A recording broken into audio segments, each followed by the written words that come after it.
بسم اللہ الرحمن الرحیم رب اشرح لی صدری ویسر لی امری واحلل عقدۃ من لسانی یفقہوا قولی. الحمد للہ وحدہ والصلاة والسلام علی من لا نبی بعدہ وعلى آلہ واصحابہ الذین اوفوا عہدہ. اما بعد فاعوذ باللہ من الشیطان الرجیم. بسم اللہ الرحمن الرحیم. ومن آیاتہ منامکم باللیل والنہار. صدق اللہ العظیم وصدق رسولہ النبی الکریم الامین. ان اللہ وملائکتہ یصلون علی النبی یا ایہا الذین آمنوا صلوا علیہ وسلموا تسلیما. الصلاة والسلام علیک یا سیدی یا رسول اللہ وعلی آلک واصحابک یا حبیب اللہ. مولاي صل وسلم دائما ابدا علی حبیبک خیر الخلق کلہم. منزہ عن شریک فی محاسنہ فجوہر الحسن فیہ غیر منقاسم. یا اکرم الخلق مالی من الوذ بہ سواک عند حلول الحادث العمم. ربی صل وسلم دائما ابدا علی حبیبک خیر الخلق کلہم. اللہ تبارک و تعالی جل جلالہ وعم نوالہ وتم برہانہ وعظم شانہ وجل ذکرہ وعز اسمہ کی حمد و ثنا. اور حضور سرور کائنات مفخر موجودات زینت بزم کائنات دستگیر جہاں غم گسار زمان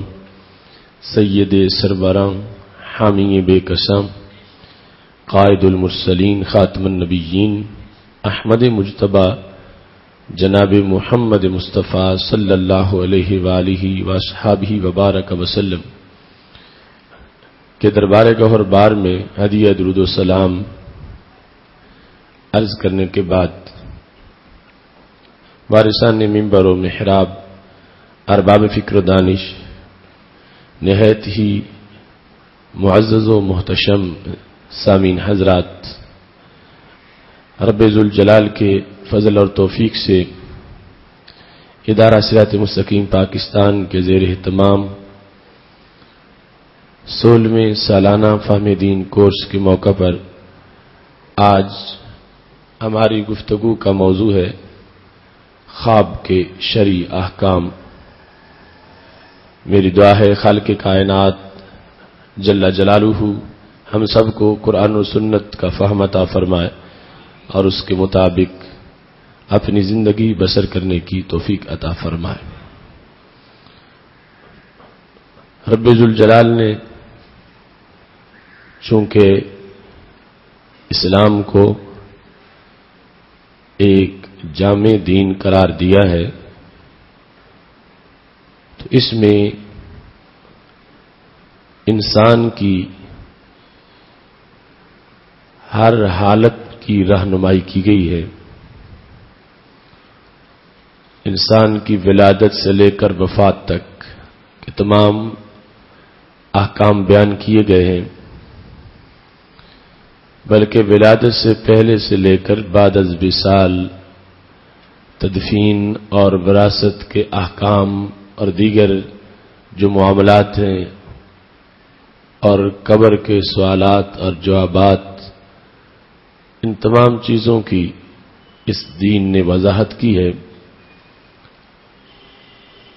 ایسے ہی یہ جاگ رہا ہو تو اس کے لیے احکام کیا ہیں وہ بھی بتائے ہیں، اور جب سو جائے تو جو اس کی کیفیات ہیں اسلام نے اس سلسلہ میں بھی اپنے احکامات واضح کیے ہیں. اسی بنیاد پہ خالق کائنات جل جلالہ نے قرآن مجید برہان رشید میں جہاں اپنی مختلف آیات کو بیان کیا، اپنی مختلف نشانیوں کو بیان کیا، وہاں رب ذوالجلال نے سورہ روم میں یہ بھی بیان کیا، وَمِنْ آیَاتِهِ مَنَامُكُمْ بِاللَّيْلِ وَالنَّهَارِ، اللہ کی نشانیوں میں سے ایک نشانی یہ ہے جو تمہیں رات کو نیند آ جائے یا دن کے کسی ٹائم میں تم سو جاؤ۔ دوسری تفسیر کے مطابق نہار کا تعلق آگے جو رزق کی تلاش کا ذکر ہے اس کے ساتھ ہے۔ بہرحال اس آیت کریمہ میں سو جانے کو، بندے کی نیند کو اللہ کی نشانیوں میں سے ایک نشانی قرار دیا گیا، یعنی انسان نہایت تھکا ہوا ہو، اس کے بعد سو جائے تو اس کی تھکاوٹ اتر جاتی ہے، انسان نئے سرے سے اس کی بیٹری چارج ہو جاتی ہے اور سونے سے پہلے کی جو کیفیت تھی اس کیفیت سے وہ نکل چکا ہوتا ہے، اس کی قوتیں حشاش بشاش ہو چکی ہوتی ہیں۔ تو خالق کائنات جل جلالہ نے قرآن مجید برہان رشید میں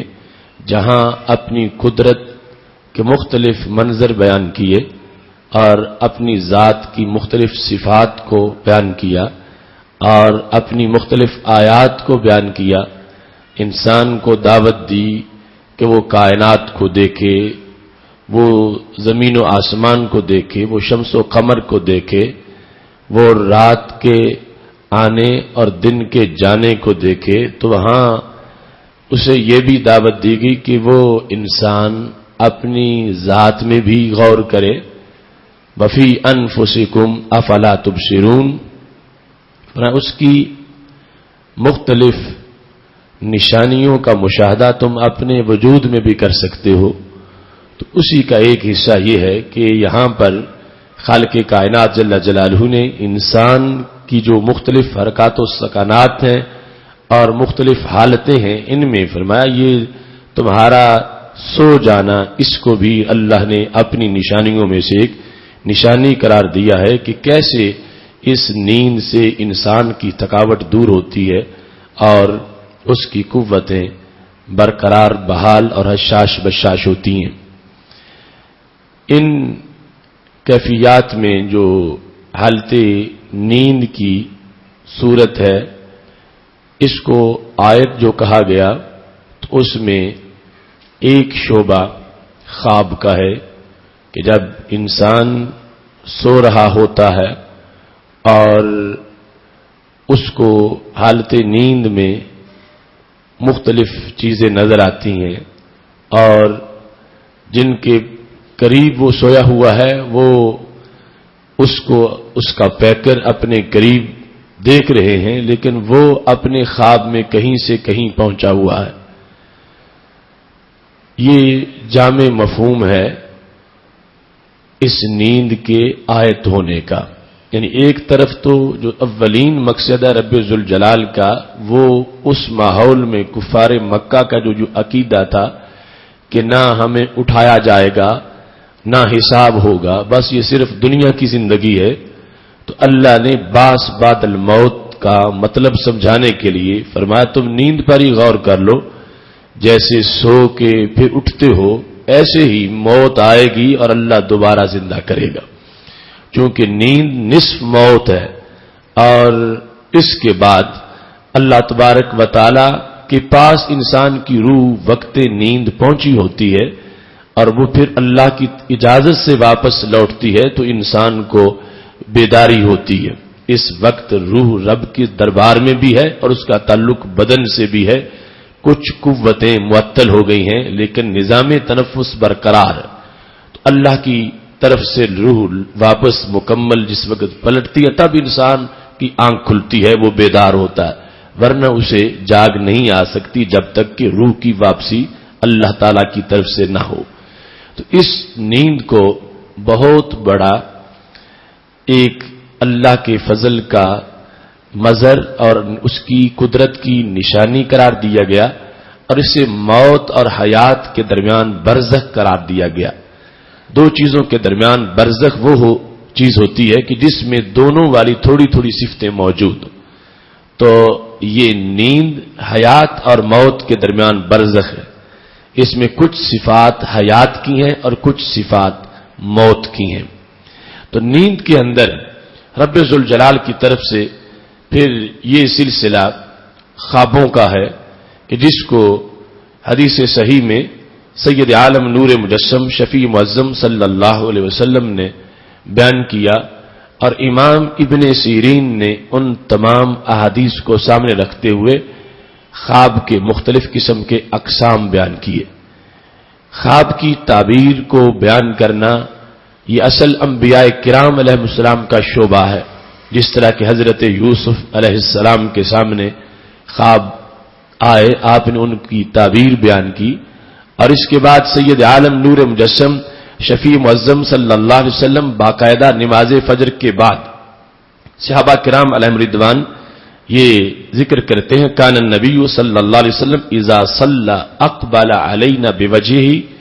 آپ سلام پھیر کر ہماری طرف متوجہ ہوتے نماز فجر کے بعد، فقال من رأى منکم اللیلۃ الرؤیا، تم میں سے کس نے آج رات خواب دیکھا ہے؟ تو اس طرح روزانہ رسول اللہ صلی اللہ علیہ وسلم صحابہ کرام علیہم رضوان کے جو خواب ہوتے تھے سن کر ان سلسلہ میں صحابہ کرام علیہم رضوان کی رہنمائی بھی فرماتے تھے۔ ایسے ہی پھر خلافت راشدہ میں خلفائے راشدین کی طرف سے بھی وضاحت ہوتی رہی۔ ابن سیرین جو تابعین میں بہت بڑے تعبیر رؤیا کے امام ہیں، ان کی باقاعدہ اس سلسلہ میں تفصیلی تشریحات موجود ہیں۔ ابن سیرین ان تمام احکامات کو سامنے رکھتے ہوئے انہوں نے اس کی تقسیم کرتے ہوئے خواب کو 3 حصوں میں تقسیم کیا، بلکہ اس کی 3 اقسام کو بیان کیا۔ خواب کا ایک شعبہ اس کو حدیث نفس کہا جاتا ہے۔ حدیث نفس کہتے ہیں دل کی بات۔ تو کچھ خواب ایسے ہیں جن کا تعلق اس سے ہے کہ کوئی ایسا معاملہ ہے کہ جس کے بارے میں ہر وقت انسان سوچ رہا ہے، تو اب یہ خواب جو آئے گا تو یہ اس کے اپنے نفس کی ایک الجھن ہے، ایک دماغ کی مصروفیت ہے، یعنی کوئی بہت اہم کام ہے جس کو دن رات وہ سوچ رہا ہے، تو اب خواب میں بھی وہی سوچتا رہے گا، خواب میں بھی وہی دیکھتا رہے گا۔ اب یہ خواب وہ خواب نہیں جو نبوت کے 46 حصوں میں سے ایک حصہ ہے، یہ خواب اس کی ایک قلبی دماغی مصروفیت ہے کہ اس کو ایک چیز کی تلاش ہے، اور اس میں اتنا مگن ہو گیا ہے کہ اب خواب میں بھی اسے وہی کچھ نظر آ رہا ہے، اس کی ضرورت ہے ایک چیز کی، اور اتنا اس کو ڈھونڈ رہا ہے کہ اب وہ اس کے دل میں ہر وقت وہی خیال رہتا ہے۔ اب جو خیال دل میں ہے سو گیا ہے، وہی خیال سامنے آ گیا ہے۔ تو ابن سیرین نے اس کو حدیث نفس کے ساتھ تعبیر کرتے ہوئے خواب کا ایک شعبہ بیان کیا۔ اب اس کی تعبیر پوچھنے کی کسی سے کوئی ضرورت نہیں ہے، اور نہ ہی اس کو دلیل بنانے کی ضرورت ہے کہ یہ چیز تو اب میں نے خواب میں بھی دیکھ لی، ایسا ہو جائے گا، چونکہ یہ اس کا خیال ہے جو اس نے مصروف کر رکھا ہے، اور وہ جاگ رہا ہے پھر بھی خیال مصروف ہے، سو گیا ہے وہی خیال اس کو خواب میں نظر آ رہا ہے۔ یہ حدیث نفس کے زمرے کا خواب ہے۔ دوسرے نمبر پر خواب جو ہے وہ ہے شیطانی خواب، جس میں شیطان کی طرف سے انسان کو ڈرایا جاتا ہے، کسی نقصان کا کوئی منظر دکھایا جاتا ہے، اور کسی لحاظ سے انسان کو بہکایا جاتا ہے۔ یہ خواب جو ہے یہ سارے کا سارا شیطان کے جو وسوسے ہیں ان کا خلاصہ ہے، چونکہ حدیث صحیح میں موجود ہے، سید عالم نور مجسم شفیع معظم صلی اللہ علیہ وسلم ارشاد فرماتے ہیں کہ جب انسان سوتا ہے تو شیطان جو اس کے حصے کا شیطان ہے، کیونکہ ہر بندے کے ساتھ ایک شیطان کو اٹیچ کیا گیا ہے، ابلیس ایک ہے مگر شیطان کئی ہے۔ ابلیس وہ جس نے سجدہ کرنے سے انکار کیا تھا، اور شیطان اس کی ساری اولاد کو ہی کہا جاتا، اس واسطے شیاطین کا لفظ جمع کا بولا جاتا ہے. تو ہر بندہ جب پیدا ہوتا ہے تو اس کے ساتھ ایک فرشتے کی ڈیوٹی بھی ہوتی ہے خصوصی، اور ایک شیطان کی ڈیوٹی بھی ہوتی ہے، اور دونوں اپنا اپنا اثر ڈالتے ہیں. اور بندے پر اگر فرشتے کا اثر زیادہ ہو جائے تو ولی بن جاتا ہے، اور اگر شیطان کا زیادہ ہو جائے تو پھر بھٹک جاتا ہے. یہ وہ شیطان جو انسان کے ساتھ بطور خاص ہے، اس کے ساتھ اس کے چیلے معاون بھی آ جاتے ہیں کبھی، اور انسان کو خراب کرتے ہیں. تو شیطان جو ہے یہ انسان کی ناک کے اوپر والے حصے میں رات گزارتا ہے. جب انسان سوتا ہے تو خیشوم کا لفظ ہے حدیث شریف میں، یہ ناک کے اوپر والا حصہ، اس جگہ پہ شیطان دماغ کے قریب رات بسر کرتا ہے اور انسان کے خیالات کو کنٹرول کرنے کی کوشش کرتا ہے، انسان پر اپنے وساوس ڈالتا ہے. یہ وضو میں جو ناک میں پانی ڈالنے کا فلسفہ ہے تو رسول اللہ صلی اللہ علیہ وسلم نے باقاعدہ یہ بیان کیا، چونکہ شیطان ناک کے اوپر والے حصے میں رات بسر کر کے اس کو منحوس کر چکا ہے، تو تم اٹھنے کے بعد وضو کر کے ناک میں وضو میں جو پانی چڑھاؤ تو اسے باقاعدہ استنشاق کا حکم دیا گیا کہ اسے اوپر کھینچو اور پھر ناک کو جھاڑو. یہ نہیں ہے کہ پانی اوپر نہ جائے اور نیچے سے ہی واپس آ جائے، تو اس کو جو شرعی حکم ہے وضو کا وہ تقاضا پورا نہیں ہوگا. وہ اس لیے ہے تاکہ وہ جو رہائش اس نے رات رکھی اب اس کی وجہ سے جگہ بے برکتی ہو گئی ہے، اور دن میں بھی اس کے گندے اثرات انسان کو خراب کر سکتے ہیں. تو وضو میں اسے کہا گیا کہ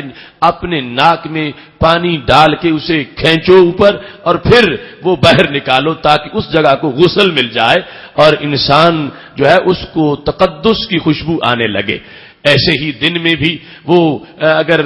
کبھی آتا ہے تو اس جگہ کی طرف پہنچ جاتا ہے. مسلسل نمازوں کے اندر یہ حکم دیا جاتا ہے. اس واسطے ہی نمازی انسان اور دوسرے انسان کی چہرے کی رنگت، تازگی اور برکتوں میں واضح طور پر فرق نظر آتا ہے، چونکہ یہ بار بار ایسے عمل سے گزرتا ہے جس کی وجہ سے شیطان کی نحوستوں سے یہ دور رہتا ہے اور اپنے آپ کو اللہ کے انوار کی طرف متوجہ کرتا ہے. اب دیکھو کتنی حکمتیں نبوت نے سمجھائی ہیں. اب یہ شیطان چونکہ بہت قریب انسان کے دماغ کے رات بسر کر رہا ہے، اس کا اپنا ایک ہے حربہ اور اپنی کوشش ہے کہ میں اس کو سوئے ہوئے گمراہ کروں. لہذا سید عالم نور مجسم شفیع معظم صلی اللہ علیہ وسلم نے اس سلسلہ میں ارشاد فرماتے ہوئے یہ حدیث کی جو مختلف اقسام ہیں ان کو خود حدیث میں بیان کیا، جہاں سے آگے ماخوذ اس کو کیا جا رہا ہے. ابھی تفصیل میں ہر قسم کی دلیل حدیث شریف سے پیش کرتے ہیں.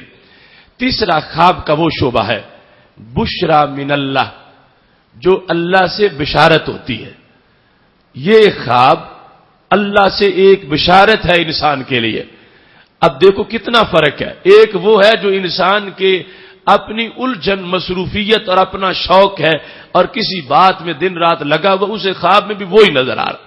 دوسرا وہ ہے جو شیطان کا اثر ہے اور شیطان اپنا جو ہے وہ سازش سے انسان کو ملوث کر رہا ہے اور شیطان اپنا اثر چھوڑ کے انسان کو معاذ اللہ وہ سوئے ہوئے بھی گمراہ کرنا چاہتا ہے. اور تیسرا خواب یہ ہے جس کو سید عالم نور مجسم شفیع معظم صلی اللہ علیہ وسلم نے ارشاد فرما دیا کہ یہ اللہ کی طرف سے بشارت ہے ایک انسان کے لیے. اس خواب میں بھی نور ہے اور اس خواب کے ذریعے سے بھی انسان کو خالق کائنات اپنی رحمتوں کی طرف متوجہ فرماتا ہے. اب اس لحاظ سے کہ ایک شعبہ خواب کا اس کا تعلق شیطان کے وساوس کے ساتھ، ایسے خواب انبیاء کرام علیہ السلام کو نہیں آتے. یہ خواب چونکہ ایک شیطان کے اثر کا نتیجہ ہو سکتا ہے. سید عالم نور مجسم شفیع معظم صلی اللہ علیہ وسلم نے اس سلسلہ میں ارشاد فرمایا ہے، جو حدیث شریف بخاری شریف میں بھی ہے، مسلم شریف میں بھی ہے. حضرت ابو قتادہ رضی اللہ تعالی عنہ اس کی روایت کرتے ہیں، ہمارے نبی علیہ الصلوۃ والسلام نے فرمایا الرؤیا صالحہ من اللہ والحلم من الشیطان. جو اچھا خواب ہے وہ رب کی طرف سے ہوتا ہے، اس کے ساتھ صالحہ کی قید لگائی. الرؤیا الصالحہ، جو نیکی کا خواب ہے، اچھا خواب ہے، جس کے اندر تمہیں مدینہ شریف نظر آ رہا ہے، مکہ شریف نظر آ رہا ہے، کی سعادت کی خوشخبری مل رہی ہے، جس میں تم اپنے آپ کو حالت نماز میں پا رہے ہو، کسی کے ساتھ تعاون کرتے ہوئے دیکھ رہے ہو۔ الرؤیا الصالحہ من اللہ، ہمارے نبی علیہ السلام فرماتے اچھا خواب یہ اللہ کی طرف سے ہوتا ہے۔ والحلم من الشیطان، اور حلم جو ہے یہ شیطان کی طرف سے ہے۔ یہ لفظ حلم اس سے ہی عربی زبان کا دوسرا لفظ مشتق ہے جس کو احتلام کہا جاتا ہے۔ والحلم من الشیطان، تو ہمارے نبی علیہ السلام نے فرمایا یہ جو حلم ہے یہ رب کی طرف سے نہیں، یہ شیطان کی طرف سے ہے۔ وہ انسان جو حالت نیند میں اس کیفیت میں مبتلا ہو گیا ہے، تو رسول اللہ صلی اللہ علیہ وسلم نے فرمایا والحلم من الشیطان، یہ شیطان کی طرف سے ہے، یہ اس کا وسوسہ ہے، یہ شیطان کی طرف سے انسان کو جو ہے وہ بھٹکانے کی کوشش کی جا رہی ہے۔ اور سید عالم نور مجسم شفیع معظم صلی اللہ علیہ وسلم نے یہاں پر یہ بھی ارشاد فرما دیا کہ جتنے بھی خواب ہیں جن میں کسی طرح کا کوئی نقصان بندے کو نظر آتا ہے، کہ خواب میں دیکھا ہے کہ کوئی فوت ہو گیا ہے، کسی کا ایکسیڈنٹ ہو گیا ہے، کوئی حادثہ اور سانحہ کوئی واقعہ ہو گیا ہے، تو ہمارے نبی علیہ السلام فرماتے ہیں یہ سب کچھ شیطانی سوچ، یعنی سب کچھ شیطان کی طرف سے ہے، یہ اللہ کی طرف سے نہیں ہے، یہ شیطان کی طرف سے ہے جو انسان کو ایسی چیز جو ہے وہ خواب میں نظر آتی ہے۔ اب سید عالم نور مجسم شفیع معظم صلی اللہ علیہ وسلم نے اس کی مزید وضاحت کی، شعبہ جات کی، تو یہاں تک ہمارے آقا صلی اللہ علیہ وسلم نے اس چیز کو بیان کیا ہے، فرمانے لگے کہ الرؤیا الصالحہ، یہ بھی بخاری مسلم دونوں میں حضرت انس رضی اللہ تعالیٰ عنہ اس کی روایت کرتے ہیں، الرؤیا الصالحہ جزء من 46 جزءا من النبوہ، سچا خواب نبوت کے 46 حصوں میں ایک حصہ ہے۔ سچا خواب یعنی اس سے مراد یعنی وہ خواب جو نبی کا ہے وہ تو علیحدہ چیز ہے، کیونکہ نبی کا خواب وہ تو ایک وحی ہے۔ عام لوگوں کا خواب جو صالحہ خواب ہے وہ نبوت کے فیضان کی ایک جھلک ہے۔ یہ نہیں کہ یہ 46واں حصہ نبوت لے چکا ہے یا 46ویں حصے کا اس کو نبی مان لیا جائے، نہیں، اس میں نبوت نہیں ہے، نہ 1% نہ 100% نبوت نہیں ہے، لیکن جو نبوت کی شعبہ جات ہیں اس کے فیض کی ایک تجلی ہے کہ یہ عام مومنین پر بھی اس کا پرتو پڑتا ہے اور دماغ میں نور آتا ہے، اور رؤیا صالحہ اس کو خواب وہ نظر آ جاتا ہے، تو اس کو نبوت کی چاندنی کی ایک چمک سمجھنا چاہیے کہ جو اپنے نبی صلی اللہ علیہ وسلم کی وساطت سے انسان کو خواب میں بھی چاندنی میسر آ رہی ہے۔ تو سید عالم نور مجسم شفیع معظم صلی اللہ علیہ وسلم کے اس جملے سے پتہ چلا اب اس خواب میں اور اس حلم میں زمین و آسمان کا فرق ہے۔ وہ حلم پراگندگی ہے، وہ حلم آلودگی ہے، وہ حلم شیطان کا ایک وسوسہ ہے، وہ ایک نحوست ہے، وہ اس سے انسان کا بدن پلید ہو جاتا ہے، یا انسان جو ہے وہ مختلف فتنے خواب میں دیکھ رہا ہے اور مختلف نقصانات اس کو نظر آ رہے ہیں۔ اور جو رویا صالحہ ہے اس میں اس کی روح نیند میں بھی مسکرا رہی ہے، اس کی روح کو نیند میں بھی سکون مل رہا ہے، اس کی روح نیند کی حالت میں بھی تقدس میں ہے، طہارت میں ہے، اور اس کی روح کے لیے ایسا اہتمام کر دیا گیا ہے۔ تو سید عالم نور مجسم شفیع معظم صلی اللہ علیہ وسلم نے نبوت کے 46 شعبہ جات یا 46 اجزاء کے لحاظ سے ایک اس کو قرار دے دیا کہ یہ انسان جس کو رؤیا صالحہ خواب جو ہے ایسا آتا ہے کہ جو خواب نیک خواب ہے اور اس میں کسی طرح کی کوئی آلودگی نہیں ہے۔ سید عالم نور مجسم شفیع معظم صلی اللہ علیہ وسلم سے حضرت سیدنا ابو ہریرہ رضی اللہ تعالی عنہ بھی روایت کرتے ہیں، اور یہ حدیث شریف بخاری شریف میں موجود ہے، کہتے ہیں سمیت رسول اللہ صلی اللہ علیہ وسلم لم یبق من النبوہ الا المبشرات، نبوت کا دروازہ مجھ پہ بند ہو گیا، اب میرے بعد کسی کو نبوت نہیں ملے گی، ہاں میرے بعد لوگوں کو سچے خواب آ سکتے ہیں۔ یہ ایک فیض اس انداز کا بیان کیا، اس کو نبوت کے ساتھ اٹیچ فرمانے لگے کہ لم یبقى من النبوہ الا المبشرات، الا المبشرات، نبوت اب کوئی نہیں بچی باقی، نبی میں ہوں آخری، میرے بعد کوئی نبی نہیں آئے گا، اب کسی کے لیے نبوت نہیں، جس کو ملنی تھی مجھ سے پہلے مل چکی ہے۔ فرمایا ہاں مبشرات کا سلسلہ باقی رہے گا۔ جب سید عالم نور مجسم شفیع معظم صلی اللہ علیہ وسلم نے مبشرات کا لفظ بولا تو صحابہ کرام علیہم رضوان کو عربی لفظ تو سمجھ آ رہا تھا، مگر مطلب اس کا کیا ہے، مراد اس سے کیا ہے، اس سلسلہ میں انہوں نے سوال کیا، وَمَا الْمُبَشِّرَاتِ، یا رسول اللہ صلی اللہ علیہ وسلم وہ مبشرات کیا ہیں جو باقی رہ جائیں گی، اور نبوت کے ساتھ ان کو بیان کیا جا رہا ہے کہ نبوت تو پیچھے نہیں رہ گئی، میری آخری نبوت ہے، ہاں مبشرات کا ظہور ہوتا رہے گا۔ تو پوچھا مبشرات کیا ہوتی ہیں، تو ہمارے نبی علیہ الصلوۃ والسلام نے فرمایا الرؤیا الصالحہ، اچھا خواب جو ہے اس کو مبشرہ کہا گیا، اور اچھے خوابوں کو مبشرات کہا گیا۔ فرمایا نبوت اور کسی کو نہیں ملے گی، ہاں مبشرات جو ہیں الہامات اور اس طرح کی چیزیں جو ہیں وہ موجود رہیں گی۔ تو سید عالم نور مجسم شفیع معظم صلی اللہ علیہ وسلم کے یہ جتنے فرامین جنہیں اب پیش کیے، ان میں خواب کے ایک شعبہ کی وضاحت ہو رہی ہے، جس کی تقسیم ہم نے ابن سیرین کے اس قول کے لحاظ سے تیسری قسم بنائی تھی، بشرا من اللہ، کہ ایک خواب رب کی طرف سے بشارت ہوتا ہے۔ تو یہ وہ خواب ہے کہ جس کا ماخذ حدیث شریف میں اس انداز میں بیان کیا گیا، اور سید عالم نور مجسم شفیع معظم صلی اللہ علیہ وسلم نے فرق کر دیا کہ سارے خواب ایک جیسے نہیں ہیں، خوابوں میں فرق ہوتا ہے، کوئی خواب کسی کیٹیگری کا ہے، کوئی کسی زمرے کا ہے، اور ان تمام خوابوں کا حکم اس لحاظ سے دیکھنا چاہیے جس کیٹیگری میں اس خواب کا شمار ہو رہا ہے۔ ایسے ہی یہ جو تخویف والا ہے، چونکہ وہ جو ہے نا انسان کی ایک ذہنی مصروفیت پر خوابیں، یہ ایک عام سی چیز ہے، جس کوئی زیادہ جس کے لیے تشریحات کی ضرورت نہیں ہے، ہر انسان خود اس تجربے سے گزر چکا ہوتا ہے کہ جس خیال میں ہے وہی اس کو خواب بھی آنا شروع ہو جاتے ہیں۔ یہ جو شعبہ ہے شیطان کی طرف سے جو انسان کو خواب میں ڈرایا جاتا ہے، نقصان دکھایا جاتا ہے اور اس طرح کی چیزیں ہوتی ہیں، اس سلسلہ میں سید عالم نور مجسم شفیع معظم صلی اللہ علیہ وسلم کا ایک فرمان صحیح مسلم شریف میں بھی موجود ہے۔ حضرت جابر رضی اللہ تعالیٰ عنہ کہتے ہیں میں نبی علیہ الصلوۃ والسلام کے پاس بیٹھا تھا، جاء رجل، ایک بندہ آ گیا،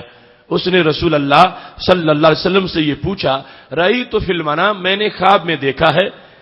کأن رأسی قطع، گویا کہ میرا سر کاٹ دیا گیا ہے، میں نے اپنا کٹا ہوا سر خواب میں دیکھا۔ تو رسول اللہ صلی اللہ علیہ وسلم یہ سن کے ضحک النبی صلی اللہ علیہ وسلم، سرکار مسکرائے، اس کے خواب کو سن کر ہمارے آقا صلی اللہ علیہ وسلم مسکرائے، فرمایا اذا لعب الشیطان باحدکم فی منامہ فلا یحدث به الناس، جب شیطان تم میں سے کسی سے خواب میں کھیل رہا ہو تو اسے آگے بیان کرنے کی کوئی ضرورت نہیں ہوتی۔ تو یہ شیطان کا کھیل تھا، شیطان تم سے کھیل رہا تھا تو اس کو آگے بیان کرنے کی ضرورت نہیں ہے، یہ شیطانی خواب ہے اور اس کی اس طرح کی تعویل کی ضرورت نہیں ہے۔ تو سید عالم نور مجسم شفیع معظم صلی اللہ علیہ وسلم نے اس کی اس طرح کی وضاحت کی۔ اب یہ ایک خلاصہ ابتداً ان خوابوں کے لحاظ سے جس میں ہم اپنے سینکڑوں خواب جو ہیں ان کا خود فیصلہ کر سکتے ہیں۔ سید عالم نور مجسم شفیع معظم صلی اللہ علیہ وسلم نے ارشاد فرما دیا کہ جس وقت فرمایا الرؤیا الصالحہ من اللہ، اچھے خواب رب کی طرف سے ہیں، والحلم من الشیطان، اور حلم جو ہے وہ شیطان کی طرف سے ہے۔ اب حلم میں وہ جو صورتحال ایک انسان کی کیفیت وہ بھی آ گئی، اور جو جتنے بھی نقصان کے خواب ہیں سارے جو ہیں حلم کی کیٹیگری میں وہ شمار ہوتے ہیں۔ اب جس وقت ہمارے نبی علیہ الصلوۃ والسلام نے فرمایا تو کہتے ہیں فَإِذَا رَأَى أَحَدُكُمْ، جس وقت انسان ایسا خواب دیکھ لے ما یحب، جو اسے اچھا لگتا ہے، واضح نظر آ گیا کہ میرے فائدے کی بات مجھے دکھا دی گئی ہے، تو سید عالم نور مجسم شفیع معظم صلی اللہ علیہ وسلم نے فرمایا یہ خواب آگے بیان کیا جا سکتا ہے، کیونکہ اب اس کی تعبیر کی تو ضرورت ہی نہیں۔ واضح طور پر ایک بندے نے اپنے آپ کو نماز پڑھتے دیکھا ہے خواب میں، اس نے اپنے آپ کو دیکھا ہے کہ وہ رسول اللہ صلی اللہ علیہ وسلم کی زیارت کر رہا ہے، اس نے اپنے آپ کو دیکھا ہے کہ وہ حج بیت اللہ کر رہا ہے۔ اب اس کی تعبیر پوچھنے کی ضرورت نہیں، یہ خود واضح ہے، اس کی تعبیر واضح ہے۔ اب فرمایا اس میں فلا یحدث به الا من یحب، ہر کسی کے سامنے یہ نہ بیان کرے، ہاں اس کے سامنے بیان کرے کہ جسے انسان پسند کرتا ہے، اس کے سامنے اس چیز کو جو خواب میں اس نے اپنے فائدے کی بات دیکھی، جو پسندیدہ بات تھی وہ دیکھی، یہ آگے بیان کر سکتا ہے۔ اب اس خواب کا تعلق مبشرات سے ہے، اس خواب کا تعلق رویا صالحہ سے ہے، اس خواب کا تعلق بشرا من اللہ سے ہے۔ اور دوسری طرف ہمارے آقا صلی اللہ علیہ وسلم فرماتے ہیں وَإِذَا رَآ مَا يَكْرَهُ، جب خواب میں وہ دیکھے کہ جو اسے پسند نہیں ہے، کوئی رشتہ دار معاذ اللہ فوت ہو گیا، کوئی مالی نقصان ہو گیا، کوئی عجیب و غریب چیز ڈراؤنی اس نے خواب میں دیکھی، اب اس کے ہزاروں آگے شعبہ جات ہیں۔ تو ہمارے نبی علیہ الصلوۃ والسلام نے آج کے الجھے ہوئے لوگ اور آج کے پریشان لوگ کہ میں نے خواب دیکھا اور اس کے بعد میری طبیعت پریشان ہو گئی ہے، میں نے ایسے خون بہتا دیکھا، ایسے میں لوگوں کے جسم کے لوتھڑے دیکھے، یہ جس قسم کے بھی ہزاروں خواب ہیں، ہمارے نبی علیہ الصلوۃ والسلام نے ایک ہی جواب ان کا ارشاد فرمایا ہے، اور اس جواب کو سن لینے کے بعد ہر انسان کو اس پہ پورا عمل کرنا چاہیے، اور اپنے ہزار قسم کے غم جو خواب کی وجہ سے لاحق ہو سکتے ہیں، اس ایک حدیث سے وہ سارے غم غلط ہو جاتے ہیں، اور ایک حدیث سے ان سارے غموں سے انسان کو نجات مل جاتی ہے، اور ایک حدیث کی بنیاد پر یہ انسان ان ہزاروں سوالوں سے بچ گیا ہے جو یہ لے کے پھر رہا ہوگا کہ مجھے اس کی تعبیر بتاؤ، اس کا مطلب کیا ہے۔ میں نے اس طرح کی صورتحال دیکھی ہے۔ یہ ہمارے نبی علیہ الصلوۃ والسلام کے جوامع الکلم میں سے جامع کلمات ہیں حدیث شریف کے کہ جملہ ایک ہے مگر 1,00,000 سے بھی زائد مسائل کا حل ہمارے نبی علیہ السلام نے اس میں اپنی امت کو عطا فرما دیا ہے۔ کیا فرماتے ہیں اذا رأى ما يكره، جب کوئی دیکھے خواب میں وہ چیز جو کہ اسے پسند نہیں ہے، نقصان ہے، حادثہ ہے، کوئی چیز ایسی ہے، تو فرمایا اب کیا کرے فَلْيَتَعَوَّذْ بِاللَّهِ مِنْ شَرِّهَا، جو ہی جاگ آئے تو اعوذ باللہ پڑھے، جو ہی جاگ آئے اعوذ باللہ من الشیطان الرجیم، چونکہ ہے وہ شیطان کی طرف سے، اور شیطان اس سے بھی بندے کو نقصان پہنچانا چاہتا ہے۔ کیسے کہ جب یہ اس سوچ میں پڑ جائے گا کہ کچھ ضرور ہو جائے گا، خواب میں نے دیکھا ہے کچھ ہو کے رہے گا، اب جس وقت ذہن میں یہ اپنے طور پر کوئی اس کی تعبیر بنا لے گا تو اب اس کے سوچ کے منہمک ہو جانے کی وجہ سے یہ خود اپنا نقصان کر بیٹھے گا، یہ ڈر ڈر کے اپنا مغز کھپا کھپا کے اپنی سوچ میں پڑھ پڑھ کے اس کا اب نقصان ہو جائے گا جو شیطان اس کا نقصان کرنا چاہتا ہے۔ تو نبی علیہ السلام اس کو نقصان سے بچانا چاہتے ہیں، جو کچھ بھی تم دیکھ لو، کتنا ہی بھیانک خواب نہ کیوں نہ ہو، تم نے جو ہی جاگ آئے تو پھر اعوذ باللہ پڑھنا ہے۔ اور ساتھ ہی فرمایا وَلْيَطْفُلْ ثَلَاثًا، بائیں طرف منہ کر کے 3 مرتبہ تھوکنا بھی ہے، اپنی پشت کے پیچھے اس طرح بائیں کندھے کی طرف منہ کر کے پچھلی جانب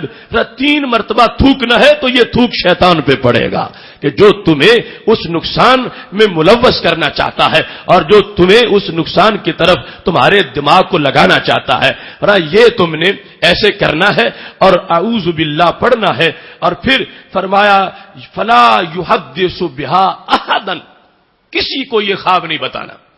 نہ باپ کو، نہ بیٹے کو، نہ بیوی کو، نہ ماں کو، نہ بہن بھائی کو، نہ کسی مفتی قاضی کو، نہ کسی اپنے پیر کو، فرمایا یہ خواب بیان ہی نہیں کرنا۔ تو کیا ہوگا؟ میرے نبی علیہ السلام فرماتے ہیں میں گارنٹی دیتا ہوں لن تضرہ، بندے کا کبھی بھی نقصان نہیں ہوگا۔ دیکھو کیسا نبوت کی طرف سے علاج، کیسی لوگوں کی رہنمائی ہے، اور کتنا لازم ہے دین کو جاننا،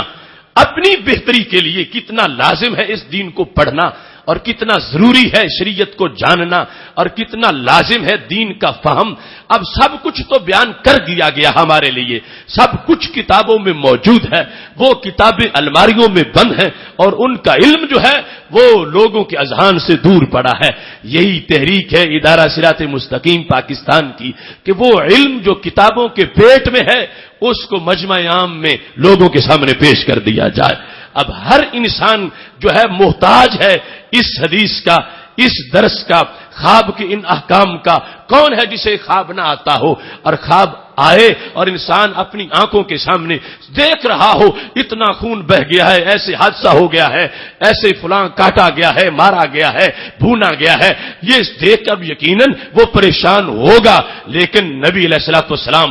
آج سے 14 صدیوں سے زائد زمانہ قبل ہماری پریشانیوں کا علاج کر کے گئے ہیں۔ تم نے میری بات پہ عمل کرنا ہے۔ شیطان کوشش کر رہا ہے کہ تمہارے مسکراتے چہرے مرجھا جائیں، شیطان کوشش کر رہا ہے کہ چونکہ تم نے کلمہ پڑھ کے رب سے محبتوں کے وعدے کر لیے ہیں، وہ تمہیں اس رنگ کے اندر معذلہ بھنگ ڈالنا چاہتا ہے، وہ تمہیں مایوس کرنا چاہتا ہے۔ تو تم نبوت نے جو فیض دیا ہے اس پر قائم رہ کر اپنے آپ کو پریشانیوں سے بچانا ہے۔ تو ہمارے آقا صلی اللہ علیہ وسلم نے ہر مومن کی کیسے مشکل کشائی کی ہے، ہر مومن کی کیسے حاجت روائی کی ہے۔ اب خوابوں کے بوجھ کے تلے وہ بندے جو روندے جا رہے ہیں کہ اتنا ڈراؤنا خواب ہے، کچھ ہو کے رہے گا، تو میرے نبی علیہ السلام نے فرمایا مجھے مانا ہے تو کچھ بھی نہیں ہوگا، میرے کہنے پہ تم عمل کر لو، اٹھتے ہی اعوذ باللہ پڑھو، اگر نہیں یاد رہا تو پھر جب یاد آ جائے پڑھ لو۔ ہو سکتا ہے کہ اس وقت بیدار ہوا انسان اور پھر سو گیا ہے تو اب اعوذ باللہ نہیں پڑھ سکا، لیکن اعوذ باللہ پھر بھی قضا نہیں ہوا۔ دن کو جب رات والا خواب یاد آیا، ابھی اپنے بائیں کندھے کے پیچھے منہ کر کے 3 مرتبہ تھوکو اور اعوذ باللہ من الشیطان الرجیم یہ پڑھ لو، اور پھر سید عالم نور مجسم شفیع معظم صلی اللہ علیہ وسلم پر اعتماد کر کے پوری طرح آگے کسی کے سامنے یہ بات بیان مت کرو کہ میں نے یہ خواب دیکھا ہے، اس طرح کی صورتحال ہے، یہ فرمایا آگے کسی کے سامنے اس کو بیان نہیں کرنا، تو پھر کیا ہوگا؟ لن تضرہ، لن تاکید نفی کے لیے ہے، جس میں نبی علیہ الصلوۃ والسلام نے تاکید کے ساتھ سمپل خبر دی تھی، فرماتے کہ نقصان نہیں ہوگا، اب فرمایا ہرگز نقصان نہیں ہوگا۔ لن تضرہ، فرمایا وہ خواب انسان کو نقصان نہیں پہنچا سکے گا۔ تو اس واسطے ہمارا ایمان بالغیب ہے، سید عالم نور مجسم شفیع معظم صلی اللہ علیہ وسلم کی نبوت پر پورا یقین ہے، آپ کی تعلیمات پر پورا اعتقاد ہے۔ یہ حدیث شریف بخاری شریف میں بھی ہے، یہ حدیث شریف مسلم شریف میں بھی ہے۔ اس واسطے اس پر پورا عمل کرتے ہوئے اپنا بھلا سوچنے کی ضرورت ہے، ورنہ تم لے کے پھرتے رہو گے کہ اس کی تعبیر فلاں سے پوچھیں، فلاں سے پوچھیں، اور ذہن تعبیر خود ہی بنا چکا ہے کہ یہ ایسا کوئی نقصان ہونے والا ہے جو مجھے خواب نظر آ رہا ہے، اور اگر کوئی تعبیر بنا لے گا نقصان والی تو پھر نقصان ہو بھی جائے گا معاذ اللہ۔ مشکل ہے پھر انسان بچ سکے، چونکہ جس وقت ایسی صورتحال میں تعبیر بنا لی جائے خواب کی تو تعبیر کی تاثیر ہوتی ہے، تعبیر کا اثر ہو جاتا ہے، تعبیر کی وجہ سے پھر آگے نقصان ہو سکتا ہے۔ اب دیکھو قرآن مجید برہان رشید میں جہاں حضرت یوسف علیہ الصلوۃ والسلام کا ذکر ہے کہ جس وقت آپ جیل میں موجود تھے اور جیل کے اندر آپ کے ساتھ جو ہے 2 ساتھی بھی جیل میں جن کو قید کیا گیا تھا وہ بھی ساتھ موجود تھے، انہوں نے ایک دن آپ سے اپنے خواب کے بارے میں پوچھا، اور حضرت یوسف علیہ السلام چونکہ خوابوں کی تعبیر اچھی طرح بیان کرتے تھے، آپ نے ان کو پہلے تو مشروط طریقے سے کہا کہ ٹھہرو، اور پھر ان کو آپ نے تعبیر بتا دی۔ قرآن کہتا ہے وَدَخَلَ مَعَهُ السِّجْنَ فَتَيَانِ، 2 جوان ان کے ساتھ جیل میں داخل ہوئے۔ قال احدهما انی ارانی اعصر خمرا، ایک نے کہا میرا خواب ہے کہ میں خواب میں جو ہے وہ شراب نچوڑ رہا ہوں۔ وقال الاخر انی ارانی احمل فوق راسی خبزا، دوسرے نے کہا کہ میں اپنے سر پہ وہ جو روٹیاں ہیں وہ میں نے اٹھائی ہوئی ہیں، چونکہ ان میں سے اس وقت کے بادشاہ کا ایک پانی پلانے والا تھا، دوسرا کھانا پکانے والا تھا، اور دونوں ان کو کسی بات پر یہاں قیدی بنا دیا گیا۔ اب دونوں نے اپنا خواب بیان کیا۔ روٹی والے نے کہا تاکل الطیر منہ، میں دیکھ رہا ہوں کہ پرندہ اس سے وہ روٹی کھا رہا ہے۔ تو کہتے ہیں نبئنا بتاویلہ انا نراک من المحسنین، یوسف ہم تجھے سمجھتے ہیں کہ تم محسنین میں سے ہو، تم علم والے ہو، تو ہمیں اس کی تعبیر بتا دو۔ اب حضرت یوسف علیہ السلام نے جس وقت ان کو تعبیر بتائی تو آپ نے فرمایا یا صاحب السجن، اے میرے جیل فیلوز، میں تمہیں بتاؤں، اما احدکما فیسقی ربہ خمرا، تم میں سے ایک جو ہے نا وہ رہا ہو جائے گا اور وہ پھر اپنے بادشاہ کے پاس اسی منصب پہ فائز ہو جائے گا اور وہ اپنے بادشاہ کو جا کے شراب پلائے گا۔ یہاں رب کا اطلاق اس بادشاہ پہ کیا گیا۔ وَأَمَّا الْآخَرُ فَيُصْلَبُ، یہ جو دوسرا ہے نا روٹی کی خواب والا، اس کو پھانسی پہ چڑھا دیا جائے گا۔ فَتَأْكُلُ الطَّيْرُ مِن رَأْسِهِ، تو پھانسی پہ جب ہوگا تو پرندے اس کے سر کا گوشت نوچ رہے ہوں گے۔ اب یہ دونوں خواب جو تھے یہ آپ نے تعبیر بتا دی کہ ایک رہا ہو جائے گا، دوسرے کو سزا ہوگی، اور دوسرا جو ہے اس کو یہ صورتحال ہوگی وہ ایسے پھانسی کے پھندے پہ جھول رہا ہوگا، کوئی اتارے گا نہیں، یہاں تک کہ پرندے اس کے سر سے آ کے بوٹیاں نوچنے لگ جائیں گے۔ اب جب آپ نے خواب بیان کر دیا تعبیر، تو وہ جو جس کے بارے میں بیان کیا کہ تم جو بتا رہے تھے کہ سر پہ روٹیاں ہیں اور پرندہ کھا رہا ہے، تم پھانسی پہ چڑھو گے، تو اب اس نے کہا مجھے تو خواب آئی نہیں تھا، میں نے تو ویسے پوچھا تھا، مجھے خواب نہیں آیا تھا۔ تو حضرت یوسف علیہ السلام نے کہا اگر نہیں آیا تھا اب پھر ہو کے رہے گا، چونکہ تم نے تعبیر مجھ سے پوچھ لی ہے، تم نے میرے سامنے صورتحال بیان کی ہے، اس صورتحال کو تعبیر سے پہلے اگر ہوتی تو کچھ نہ ہوتا، اب تم نے مجھ سے تعبیر اس کی کروا لی ہے۔ قضی الامر الذی فیہ تستفتیان، فرمایا جو تم نے مجھ سے فتویٰ چاہا اور جو تم نے بات پوچھی اب یہ معاملہ ہو گیا۔ قضیا، یہ امر طے ہو گیا، یہ فیصلہ اللہ کے دربار میں بھی ہو گیا، یہ ایسے ہی ہوگا، اور یقیناً ایک ان میں سے رہا ہو گیا اور دوسرے کی وہی صورتحال تھی جو بیان کر دی گئی۔ تو اس واسطے سید عالم نور مجسم شفیع معظم صلی اللہ علیہ وسلم نے یہ جو بتا دیا تو اس میں فرمایا کہ وہ کسی کو نہ بتائے، کیونکہ جو سنے گا وہ بھی آگے اس کی تعبیر ڈھونڈنا لگ جائے گا کہ یہ ہو سکتا ہے وہ ہو سکتا ہے۔ اور نہ بتانے کا مقصد کیا تھا کہ فرمایا دل سے بات نکالو، اصل میں ہمارا مقصد یہ ہے کہ سرے سے بات ہی ختم کی جائے۔ شیطان چاہتا ہے کہ یہ پھیلے، یہ بھی پریشان ہو، اس کے بھائی سنے وہ بھی پریشان ہو، باپ سنے وہ بھی پریشان ہو، بیٹا سنے وہ بھی پریشان ہو۔ شیطان اپنی تحریک آگے پریشانی کی بڑھانا چاہتا ہے کہ جدھر جدھر بیان ہوتا جائے خواب ادھر پریشانی بڑھتی جائے، لیکن نبی علیہ السلام اپنی امتی کو غم سے بچانا چاہتے ہیں۔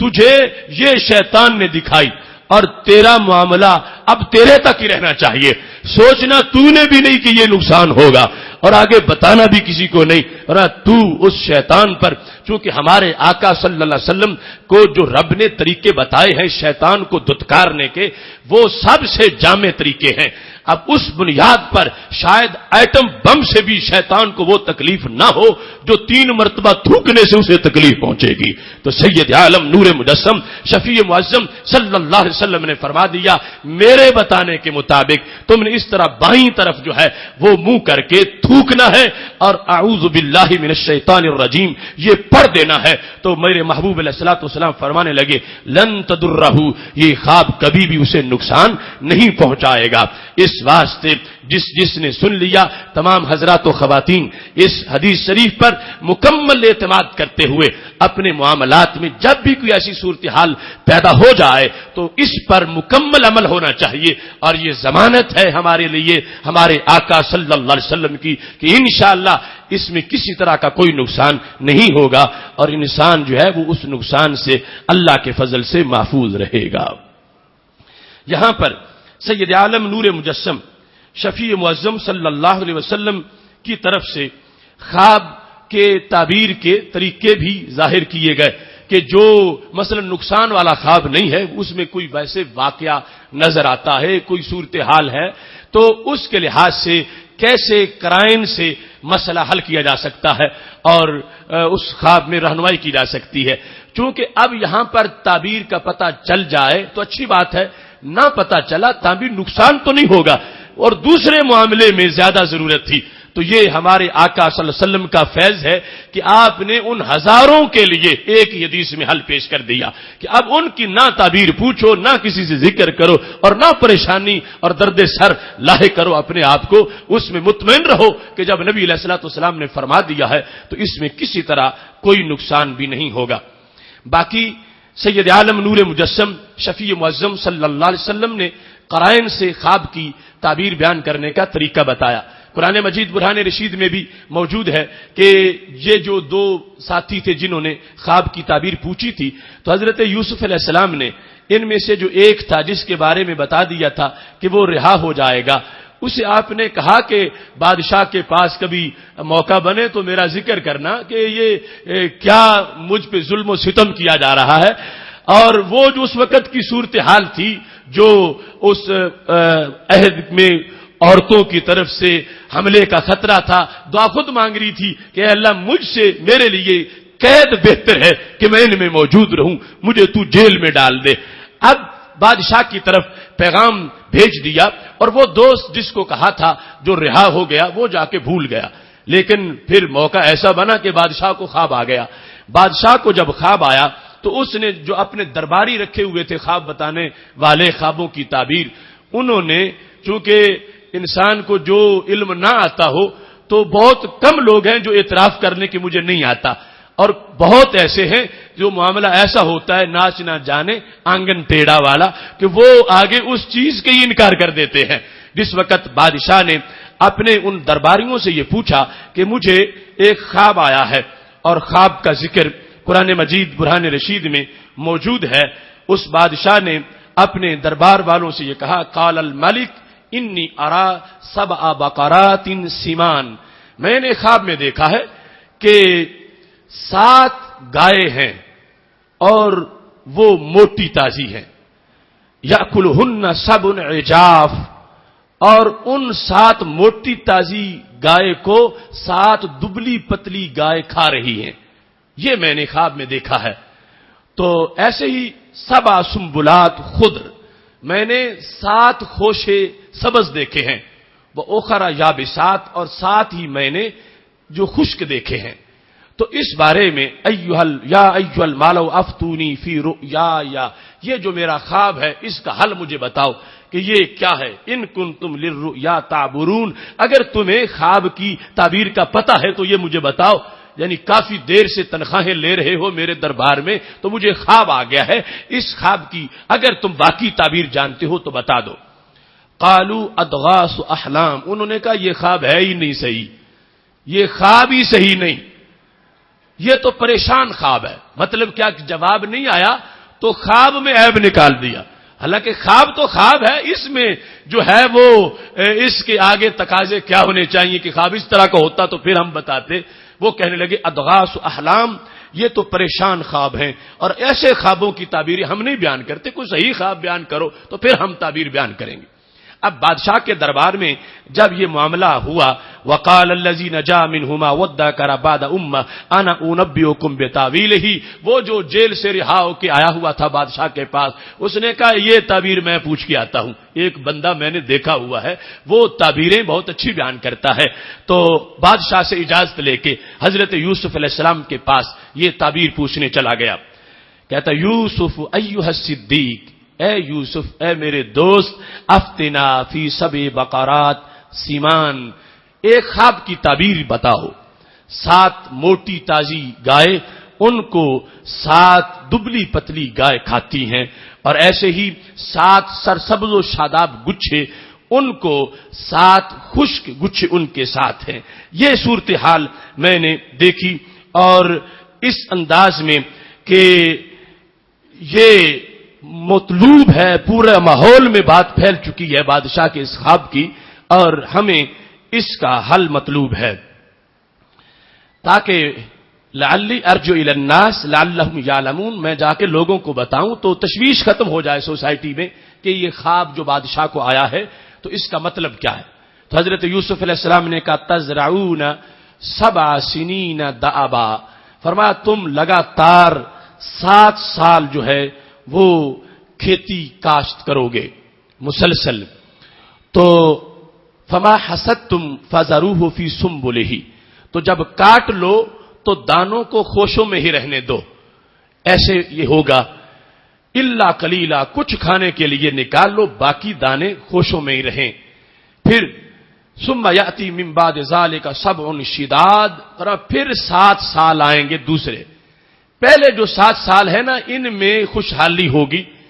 اور سرسبز و شاداب ماحول ہوگا، فصلیں بڑی ہوں گی اور بہت کچھ پیداوار ہو جائے گی۔ پھر 7 سال جو ہیں وہ قحط کے آ جائیں گے، وہ قحط کے سال جو ہیں جو تم نے سٹور کیا ہوا تھا سارا ان قحط کے سالوں میں کھا جاؤ گے۔ تو وہ جو موٹی تازی گائے 7 دیکھی ہیں، یہ 7 ہیں خوشحالی کے سال،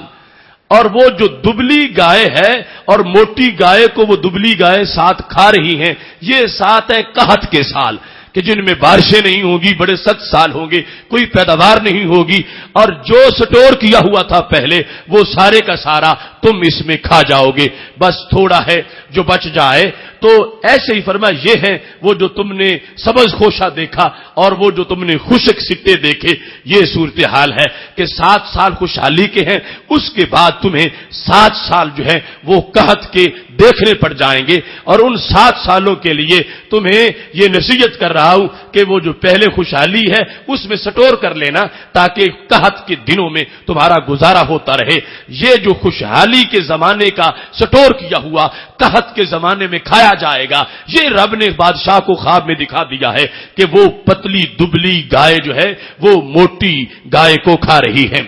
اب یہ دانش تھی، یہ نبوت کی چمک تھی، حضرت یوسف علیہ السلام نے جیسے کہا ویسے ہی ہوا، اور یہ اس انداز سے یعنی خواب کی تعبیر کا باقاعدہ ایک شعبہ نبوت کے شعبہ جات میں سے ہے، اور اس طرح آگے امور کو بیان کیا جاتا ہے۔ اب دونوں باتوں میں مناسبت ہے، جو کچھ دکھایا گیا اور جو کچھ مراد ہے۔ ایسے ہی سید عالم نور مجسم شفیع معظم صلی اللہ علیہ وسلم نے کتنے خواب ہیں جو ان کی آپ نے تعبیر خود بیان فرمائی ہے، جس طرح کے ارشاد فرماتے ہیں، اتیت انا نائم اتیت بقدح لبن فشربت، فرمایا میں سو رہا تھا تو دودھ کا پیالہ مجھے پکڑایا گیا، فشربت منہ، میں نے پی لیا، یہاں تک پیا کہ لأرى یخرج من اطرافی، دودھ سے سیراب ہونے کا اثر ناخنوں میں بھی نظر آنے لگا۔ وہ دودھ جو میں نے خواب میں پیا تو خواب میں نے دیکھا یہ ناخنوں تک اس کا اثر پہنچ گیا ہے۔ تو سید عالم نور مجسم شفیع معظم صلی اللہ علیہ وسلم فرماتے ہیں سارا میں نے نہیں پیا، کچھ بچ گیا، فآتیت، میں نے وہ دودھ جو بچا تھا حضرت عمر بن خطاب رضی اللہ تعالیٰ عنہ کو دے دیا۔ اب صحابہ کرام علیہم رضوان نے جو ارد گرد بیٹھے تھے، ما اولتا، یا رسول اللہ اس کی پھر تعبیر کیا ہے کہ جو دودھ تھا آپ نے خود بھی نوش کیا اور اثر ناخنوں تک پہنچا، اور پھر جو بچا تھا وہ حضرت عمر رضی اللہ تعالیٰ عنہ کو دے دیا۔ تو رسول اللہ صلی اللہ علیہ وسلم نے فرمایا العلم، یہ علم اس سے مراد ہے، جو دودھ مجھے دکھایا گیا اور میں نے پیا اور بچا ہوا میں نے حضرت عمر رضی اللہ تعالیٰ عنہ کو دے دیا، فرمایا یہ علم تھا۔ اور یہ وہ بات ہے جو کہا کہ ہر امت کا ایک محدث ہوتا ہے، محدث ایک تو ہوتا ہے محدث جو حدیث بیان کرے، ایک ہوتا ہے محدث جس سے بات کر دی جائے اللہ کی طرف سے، جس کو الہام ہو۔ ہر امت میں ایک بڑا صاحب الہام ہوتا ہے، فرمایا میری امت میں سب سے بڑا صاحب الہام عمر فاروق رضی اللہ تعالی عنہ۔ اب یہ دودھ دکھایا گیا اور مراد اس سے کیا ہے؟ رسول اللہ صلی اللہ علیہ وسلم نے ارشاد فرما دیا کہ مراد اس سے علم ہے۔ سید عالم نور مجسم شفیع معظم صلی اللہ علیہ وسلم سے سید عائشہ صدیقہ رضی اللہ تعالی عنہا روایت کرتی ہیں، کہتی ہیں کہ میں بیٹھی تھی تو نبی علیہ الصلوۃ والسلام سے کچھ لوگوں نے حضرت ورقہ بن نوفل کے بارے میں پوچھا کہ وہ کیا مومن تھے یا کافر تھے؟ وہی ورقہ بن نوفل کہ جن کے پاس نبی علیہ السلام پہلی وحی کے بعد حضرت خدیجہ الکبریٰ ساتھ لے کے گئی تھیں، جو آسمانی کتابوں کے ماہر تھے اور جنہوں نے کہا رسول اللہ صلی اللہ علیہ وسلم کے مستقبل کی بہت سی خبریں بیان کر دی تھیں۔ اس ورقہ بن نوفل کے بارے میں جنہوں نے حضرت بلال رضی اللہ تعالی عنہ پر جب ان کے مالک کو تشدد کرتے دیکھا تو یہ اپنی طرف سے اپنا عقیدہ ظاہر کیا تھا کہ اگر یہ بلال اس طرح شہید ہو جائیں گے تو میں ان کی قبر سے بھی تبرک حاصل کرتا رہوں گا۔ وہ ورقہ بن نوفل، ان کی عقیدے کے بارے میں پوچھا گیا جب رسول اللہ صلی اللہ علیہ وسلم سے، جامع ترمذی میں یہ حدیث شریف موجود ہے، مسند امام احمد میں بھی ہے، تو میرے نبی علیہ الصلوۃ والسلام نے یہ ارشاد فرمایا کہ اگرچہ وہ میرے آغاز کے دنوں میں ہی دنیا سے چلے گئے، لیکن یہ یاد رکھنا رأیتہ فی المنام، میں نے ان کو خواب میں دیکھا، وعلیہ ثیاب بیض، اور کپڑے انہوں نے سفید پہنے ہوئے تھے، میں نے خواب میں ان کو دیکھا سفید لباس پہنا تھا۔ فرمایا لو کان من اہل النار لکان علیہ لباس غیر ذالک، فرمایا اگر وہ جہنمی ہوتے تو لباس سفید نہ ہوتا۔ میں نے جو سفید لباس میں حضرت ورقہ کو دیکھا ہے تو میری امت یہ یقین رکھے کہ اللہ نے حضرت ورقہ کو جنت عطا فرمائی ہے۔ تو اب سید عالم نور مجسم شفیع معظم صلی اللہ علیہ وسلم نے اب خواب کے انداز سے آگے اس کی جو تعبیر کی وضاحت کر دی، تو سفید رنگ کا کپڑا یعنی اس میں جو بہتری ہے، اس کے اندر جو عظمت ہے، اس کے اندر جو خیر کا پیغام ہے، اور اس کے اندر جو کسی اچھی بات کی طرف اشارہ ہے، سید عالم نور مجسم شفیع معظم صلی اللہ علیہ وسلم نے اس سے آگے بات بیان کر دی۔ حالانکہ آپ کے نزدیک ان کے ایمان پر دلائل اور بھی ہیں، لیکن امت کو خوابوں کی تعبیر کا انداز سکھانے کے لیے سید عالم نور مجسم شفیع معظم صلی اللہ علیہ وسلم نے فرمایا میں نے خواب میں ان کو سفید کپڑوں میں دیکھا ہے، اور اگر وہ جہنمی ہوتے تو پھر سفید رنگ کے کپڑے ان کو نہ دیے جاتے۔ یہ دلیل ہے کہ اللہ نے ان کا معاملہ ان کے ساتھ کتنا اچھا فرمایا ہے۔ تو اس مقام پر سید عالم نور مجسم شفیع معظم صلی اللہ علیہ وسلم کیا یہ وضاحت کر دینا، اس کے علاوہ اور درجنوں نے بیسیوں سینکڑوں ایسے مقامات ہیں جہاں رسول اللہ صلی اللہ علیہ وسلم نے خود تعبیر کا انداز امت کے سامنے ظاہر کیا۔ بطور خاص ایک حدیث شریف پیش کر رہا ہوں کہ جس میں سید عالم نور مجسم شفیع معظم صلی اللہ علیہ وسلم تعبیر کرتے ہوئے آپ الفاظ سے آگے تعبیر نکالتے ہیں، یعنی لفظ کی مناسبت سے تعبیر کا منظر پورا ظاہر کرتے ہیں۔ سید عالم نور مجسم شفیع معظم صلی اللہ علیہ وسلم نے اس سلسلہ میں ارشاد فرمایا ہے، صحیح مسلم شریف میں حدیث شریف ہے، حضرت انس رضی اللہ تعالیٰ عنہ راوی ہیں، کہتے ہیں کہ رسول اللہ صلی اللہ علیہ وسلم نے ارشاد فرمایا رأیت ذات لیلۃ فیما یری النائم کأن فی دار عقبۃ بن نافع، فرمایا میں نے خواب میں دیکھا کہ جیسا کہ میں رات کو عقبہ بن نافع کے گھر میں موجود ہوں، عقبہ بن نافع کے گھر میں میں موجود ہوں،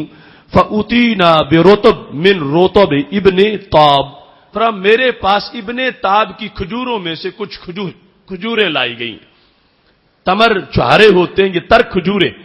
فرمایا میرے پاس لائی گئی۔ ابن طاب مشہور آدمی تھا کھجوروں کے کاروبار کا، یہاں تک کہ کھجوروں کی ایک قسم اس کے نام سے مشہور ہو گئی۔ ابن طاب کی کھجوریں، ابن طاب کھجوریں میرے پاس لائی گئی۔ خواب میں عقبہ بن نافع کے گھر میں تھا اور میرے پاس ابن طاب کی کھجوریں پیش کی گئیں۔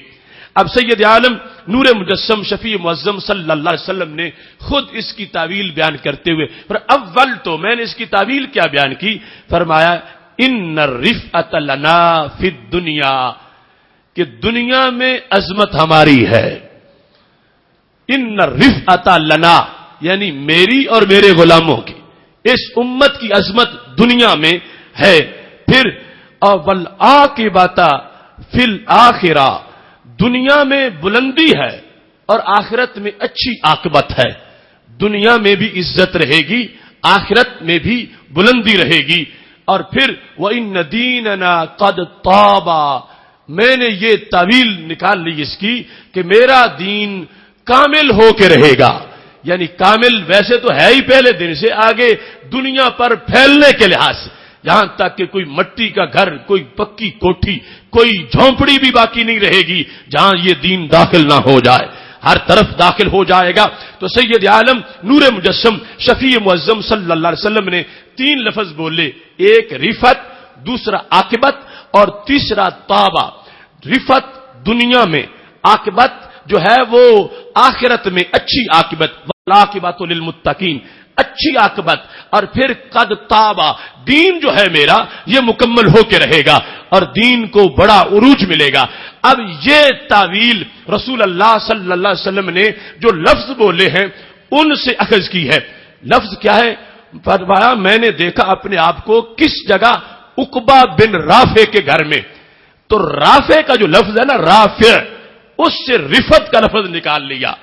عقبہ جو ہے اس سے عاقبت کا لفظ نکال لیا، ابن تاب جس کی کھجوریں تھیں اس سے تابہ کا لفظ نکال لیا، تو رافع سے کہا رفت دنیا میں ہماری ہے، اور پھر عقبہ سے کہا کہ عاقبت بھی اچھی ہماری ہے، اور پھر جو ابن تاب کی کھجوریں ہیں اور کسی کی کھجوریں نہیں ہیں، تو پھر فرمایا پھر میرا دین ہی ہے جو سب دینوں سے جامع اور کامل دین ہے، اور ارجو ان اکون اکثرہم تابعا، جتنے میرے پیروکار ہیں اتنے کسی کے بھی پیروکار نہیں ہوں گے۔ اب اس طرح بھی سید عالم نور مجسم شفیع معظم صلی اللہ علیہ وسلم نے جو الفاظ تھے ان سے آگے یہ چیز بیان کر کے اس خواب کی تعبیر کی جو کہ صحیح مسلم شریف میں موجود ہے۔ سید عالم نور مجسم شفیع معظم صلی اللہ علیہ وسلم نے اس سلسلہ میں بھی کچھ جامع قواعد عطا کیے ہیں، چونکہ ہر بندہ تو وہ ایسا امین نہیں، اس نے مبلغ علم پر نہیں کہ وہ ہر خواب کے بارے میں یا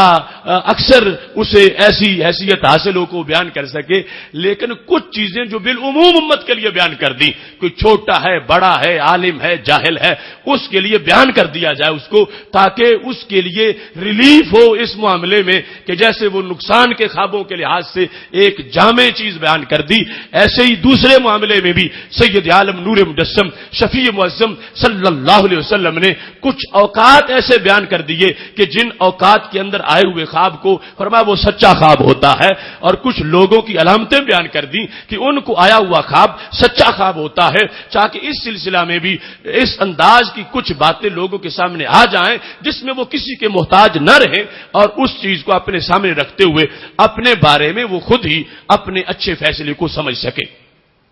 سید عالم نور مجسم شفیع معظم صلی اللہ علیہ وسلم نے ایک مقام پر یہ فرما دیا جو روضۃ المتقین میں حدیث شریف موجود ہے، فرما اصداقکم رؤیا اصداقکم حدیثا، اصداقکم رؤیا اصداقکم حدیثا، فرما جو بندہ بات کرنے میں زیادہ سچا ہو اس کا خواب بھی زیادہ سچا ہوتا۔ اصداقکم رؤیا اصداقکم حدیثا، جس نے اپنی بات کو جھوٹ سے آلودہ نہیں کیا، اپنی زبان کو سچ بولتا ہے، اس کا خواب بھی سچا ہوتا ہے۔ جو زبان کا جتنا زیادہ سچا ہوگا اتنا ہی اس کا خواب بھی زیادہ سچا ہوگا۔ پھر آگے حالات واقعات کے لحاظ سے کہ وہ خواب کس موسم میں آیا ہے، کس وقت میں آیا ہے، کس طرح کی صورتحال ہے، انسان کی جو طبی حیثیت ہے یا فزیکل جو اس کا معاملہ ہے، اس کے لحاظ سے بھی خواب کے صحت پر بڑے اثرات مرتب ہوتے ہیں۔ تو سید عالم نور مجسم شفیع معظم صلی اللہ علیہ وسلم نے اس سلسلہ میں یہ بھی ارشاد فرمایا ہے، ہمارے آقا صلی اللہ علیہ وسلم کا یہ فرمان جامع ترمذی میں موجود ہے، حضرت ابو سعید خدری رضی اللہ تعالی عنہ فرماتے ہیں کہ نبی علیہ الصلوۃ والسلام نے ارشاد فرمایا اصدق الرؤیا بالاسحار، فرمایا سحر کے وقت جو کسی کو خواب آیا تو یہ خوابوں میں سچا خواب ہے۔ اصدق الرؤیا بالاسحار، یعنی اس سے اولین سحر مراد ہے، یعنی اس میں کوئی یہ نہ سمجھے کہ پھر ثابت ہوا کہ سحری کا وقت سو کے گزارنا چاہیے تاکہ کوئی اچھا خواب آ جائے، نہیں، یہ اس وقت سے پہلے متصل جو صورتحال ہے، اور یہ علامت بیان کر دی گئی سید عالم نور مجسم شفیع معظم صلی اللہ علیہ وسلم کی طرف سے وقت کے لحاظ سے، جو وقت ہے حسین وقت جب رحمتوں کا نزول زیادہ ہے، اس کے دوران کا خواب جو ہے عام خوابوں کے مقابلے میں اس کی صداقت زیادہ ہے۔ اس حدیث شریف کی تشریح کرتے ہوئے حضرت ملا علی قاری رحمۃ اللہ علیہ نے یہ وجہ بیان کی، فرماتے ہیں عمومی طور پر جو اکثر کے لحاظ سے ہے ان تکون الخواطر مجتمعہ، اس وقت میں بندے کی ذہنی حیثیت بہت زیادہ مطمئن ہوتی ہے، یعنی رات کا کافی حصہ پہلے سو چکا ہے، اب اس کی خاطر بالکل جمع ہے، کوئی پریشانی نہیں اور دوسرا کوئی خیال نہیں، اور پوری طرح دماغ ہر قسم کے خیالوں سے صاف ہے۔ دفتر انسان کے کام کا اب مصروفیات سے ایک مرتبہ بالکل خالی ہے، اور اس کا مزاج جو ہے بددوائی ساکنہ، اور جو انسان کے لیے پریشانی کے بواعث ہیں وہ سارے چپ ہیں۔ وہ بواعث کیا ہیں؟ کوئی آ کے ملاقات کرتا ہے، کوئی جھگڑا کرتا ہے، کوئی چیز مانگتا ہے، کوئی چیز دینا چاہتا ہے، یہ دوائی ہے جن کی وجہ سے بندے کو سر درد ہوتا ہے، جن کی وجہ سے تکلیف ہوتی ہے۔ اب وہ دوائی سارے چپ ہیں، چونکہ جنہوں نے باتیں کرنی ایسا کہ وہ سارے سو رہے ہیں۔ اب ایک طرف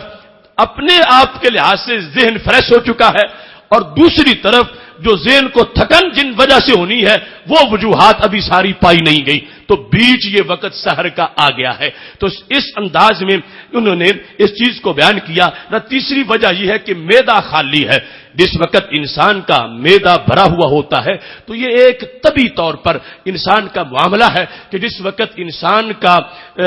نفس بھرا ہوا ہو، سیر ہو چکا ہو، تو اس کے اعضاء بھوکے ہو جاتے ہیں۔ اعضاء پھر اپنی شہوت کا اظہار کرتے ہیں، ہر عضو چاہتا میں اپنے حصے کا گناہ کر لوں، لیکن جس وقت انسان کا معدہ خالی ہو اس وقت اعضاء سارے سیر ہوتے ہیں، وہ کوئی گناہ نہیں کرنا چاہتے، عمومی طور پر یہ ہوتا ہے۔ تو اب سحر کے وقت معدہ خالی ہو چکا ہے، انسان کا دماغ فریش ہو چکا ہے، اور انسان کے دماغ پر جو چیزیں تھکن کا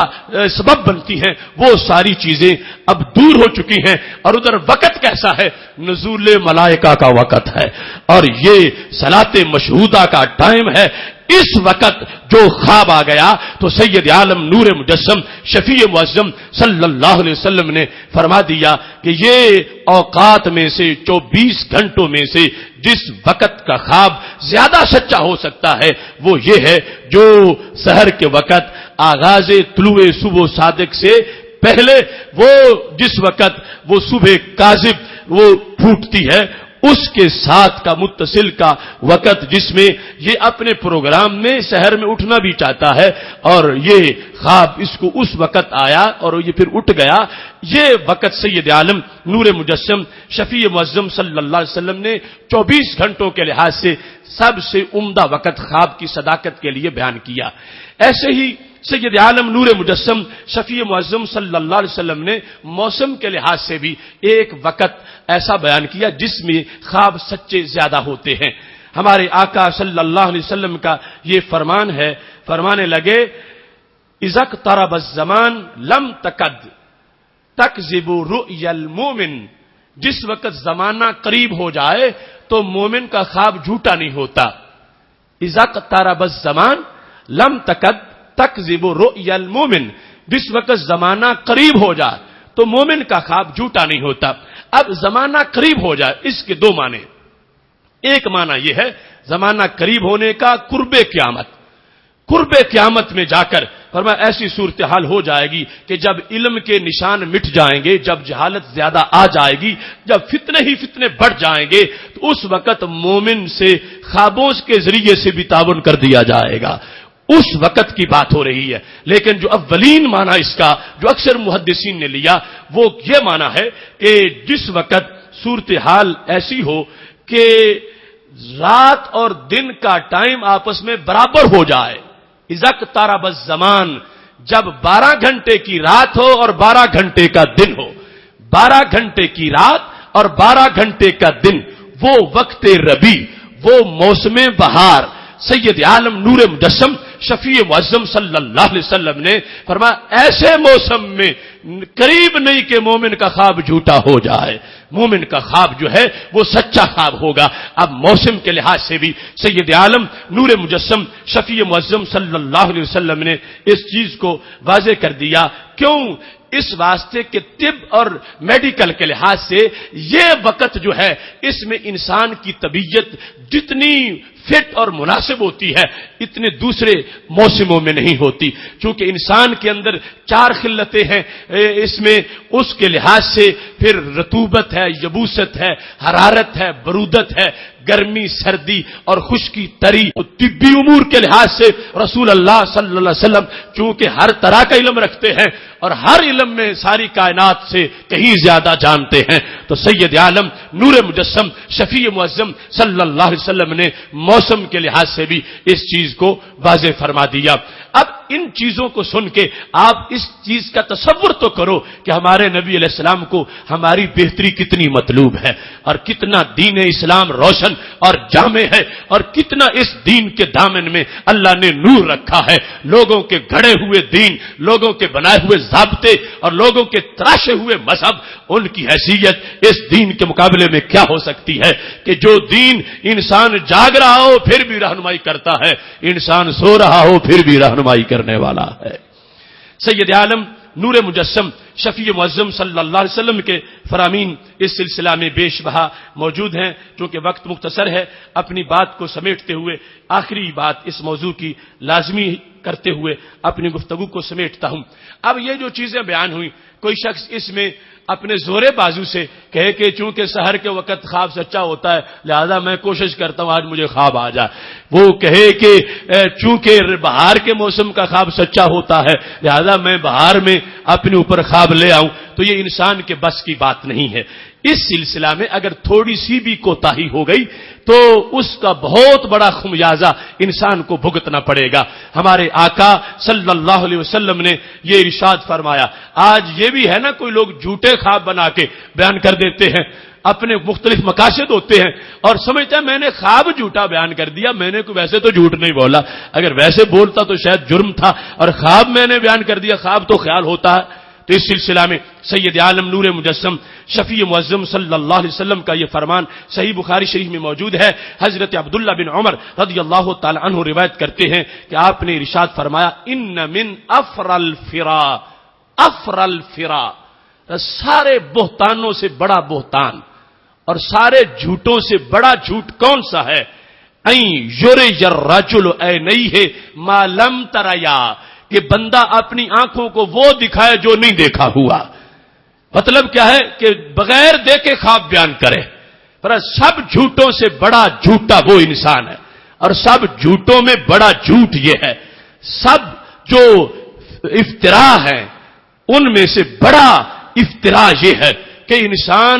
غیر حقیقی خواب بیان کرے. یعنی جو خواب اس نے دیکھا نہیں ہے وہ بنا کے بیان کر دیتا ہے، جو اسے آیا نہیں ہے اسے اپنی طرف منسوب کرتا ہے، یا جو آیا ہے اس میں اپنی طرف سے اضافہ کرتا ہے. تو سید عالم نور مجسم شفیع معظم صلی اللہ علیہ وسلم کا یہ حکم بھی اس کو سمجھنا اور اس کے زیر سایہ زندگی بسر کرنا بڑا لازم ہے. انسان یہ معمولی نہ سمجھے کہ خواب جھوٹا بیان کر دیا تو کچھ نہیں ہوگا. اس کو ہمارے نبی علیہ السلام نے جھوٹوں میں بڑا جھوٹ اور جھوٹ بولنے والوں میں بڑا جھوٹا اس انسان کو قرار دیا. اس واسطے خواب کی امانت جو ہے اس میں بھی خیانت نہیں ہونی چاہیے. جو انسان کو خواب آیا ہے اس کے سلسلہ میں اسے اپنے خواب کے لحاظ سے مکمل، اگر کوئی ایسی چیز ہے کہ جس کو وہ بیان کرنے کی اجازت ہے اور وہ بیان کر سکتا ہے تو وہ کر رہا ہو تو اس میں اضافہ نہ کیا جائے. ورنہ کتنے خواب ہیں جن پر ویسے ہی پابندی لگا دی گئی کہ وہ بیان نہ کیے جائیں. اس کے احکام میں سے ایک بات یہ بھی ہے کہ خواب کسی کو بطور دلیل پیش نہیں کی جا سکتی کسی کے لیے کہ تم یہ عقیدہ بنا لو چونکہ مجھے یہ خواب آیا ہے، اس واسطے کہ نیند کی حالت غفلت کی حالت ہوتی ہے. اب پتہ نہیں کیا یاد رہا کیا یاد نہیں رہا. اگر نیند کی صورتحال جو ہے اس میں جو خواب آئے ہوئے ہوں ان کو اوروں کے لیے دین بنا دیا جائے اور اوروں پر لازم کر دیا جائے چونکہ مجھے خواب آیا ہے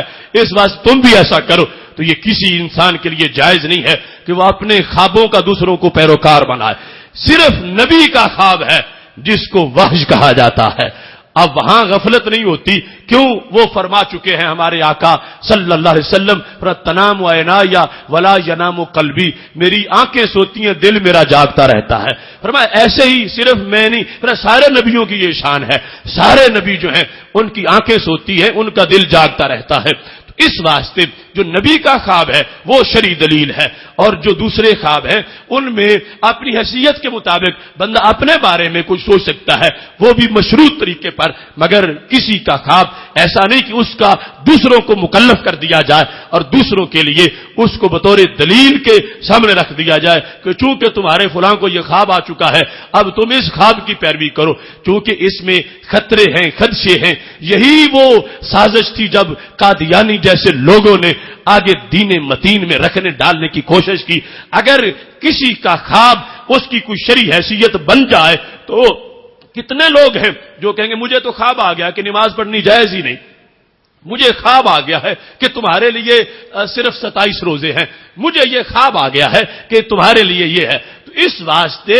نبوت کی جو تعلیمات ہیں ان کے اوپر حملے کا خطرہ ہے، تو نبوت نے پہرا لگا دیا ہے۔ نبی کا خواب، وہ نبی کا خواب، وہ وحی، وہ دین، وہ شریعت، اور باقی جس کے خواب ہیں وہ ہاں شریعت کے مطابق ہے تو پھر بھی اس کے لیے انسان اپنے لحاظ سے سوچ سکتا ہے، غیر پر واجب نہیں کر سکتا۔ غیر کے لحاظ سے اس میں روشنی موجود ہے تو وہ دیکھ سکتا ہے، اس پر کسی خواب کو مسلط نہیں کیا جا سکتا، اور نہ ہی اس کو دلیل شرعی کہا جا سکتا ہے کہ ایک قرآن دلیل ہے، دوسری سنت دلیل ہے، تیسرا اجماع ہے، چوتھا قیاس ہے اور پانچواں خواب ہے۔ نہیں، خواب کوئی دلیل نہیں ہے۔ یہ نہ شبم نہ شب پرستم کہ حدیث خواب گویم من غلام آفتابم ہما آفتاب گویم، نہ میں رات ہوں نہ رات کا پجاری ہوں، میں تو